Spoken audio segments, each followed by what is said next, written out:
بله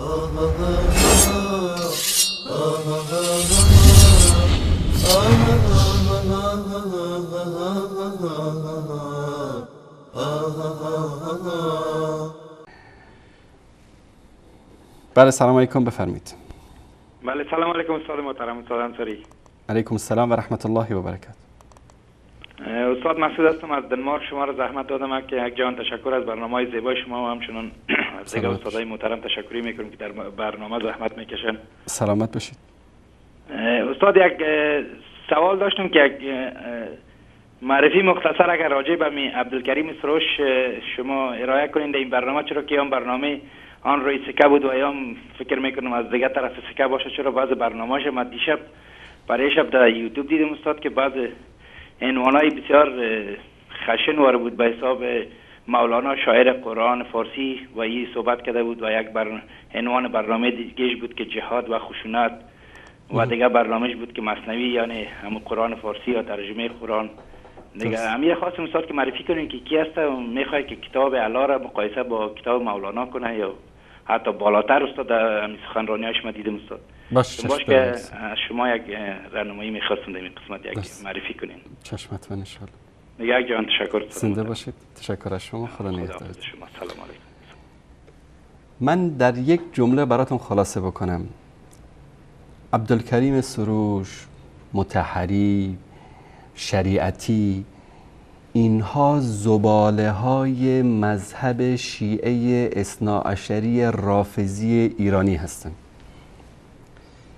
به این معنی وقتی که همیشه این مذهب در تنگنا قرار گرفته، سعی و تلاش کرده که یک دریچه‌ای باز بکنه به طرف جهان اسلام تا بتونه از این طریق تنفس بکنه، مردم رو فریب بدن، مسلمان ها رو فریب بدن. و این دریچه هایی که اینا باز کردن شریعتی بود، مطهری بود، سروش بود، احمد کسروی بود و بعضی از اینها که بعضیاشون نسبت به دیگری، مثلا حالا احمد کسروی نسبت به سروش شاید وضعش بهتر باشه، اما اینها درهایی بودن که اینها برای نفس کشیدن، برای اینکه خفه نشن، برای اینکه نابود نشن به سوی جهان اسلام باز کردن. متاسفانه جوانان جاهل و نادان ما و بعضی از انسانهای فریب خورده فریب این دسیسه و این بازی شطرنج اینها رو خوردن. سروش همون رافضی است،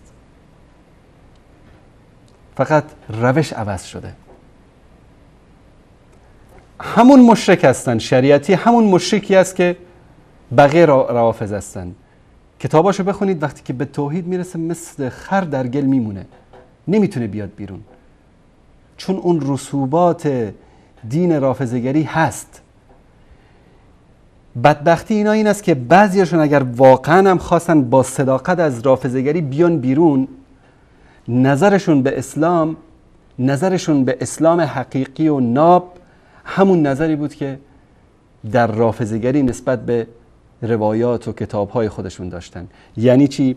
یعنی همون دیدگاهی رو که نسبت به این آقای آخوندی که از علمای شیعه است میگه غلط کرده مولا تقی مجلسی، یعنی به یکی از اکابر علمای شیعه میگه غلط کرده. چرا؟ چون شرمش میاد اعتقادات باطل این شخص رو همینطور خیلی راحت خودشو میزنه، میگه حالا غلط کرده، برو بندازش دور، به خاطری که فرار بکنه از واقعیت تلخی که وجود داره.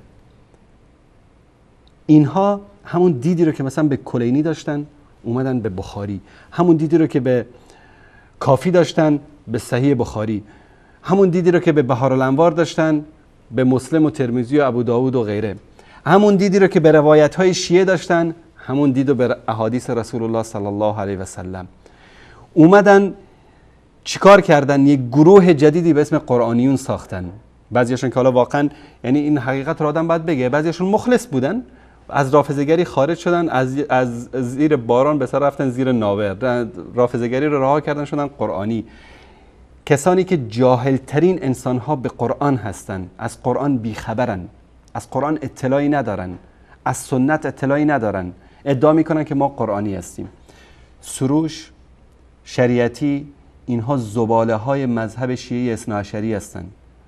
اینا به وسیله اینها خواستن برای خود جای پایی در بین امت اسلامی باز بکنن.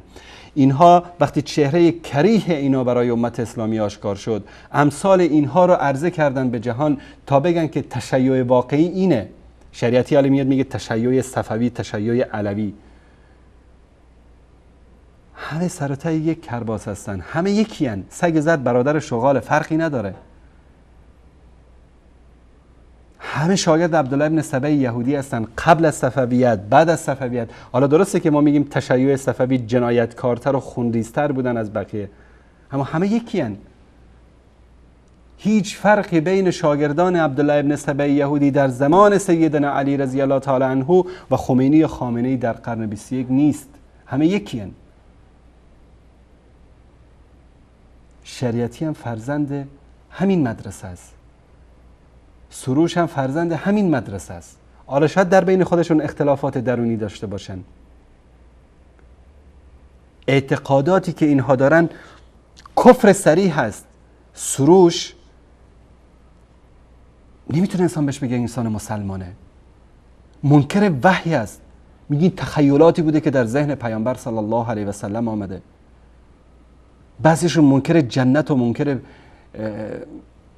جهنم هستن، یا یک نوع اعتقاد به وحدت الادیان دارن که مخالفت صریح با آیات قرآن کریم است.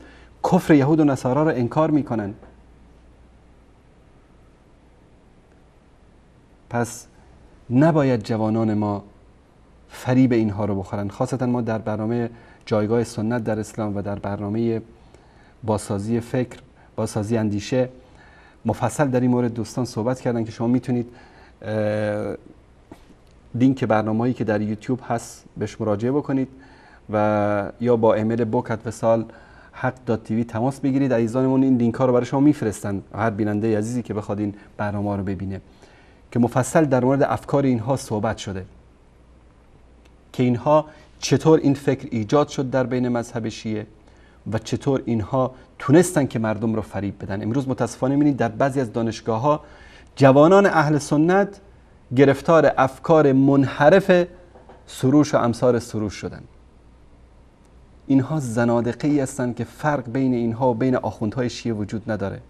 همون ضربه‌هایی رو که میخوان مراجع شیعه به اسلام بزنن، سروش و شریعتی اینا میخوان بزنن، منتها روش فرق میکنه، کلمات فرق میکنه، اسلوب فرق میکنه تا مردم رو فریب بدن.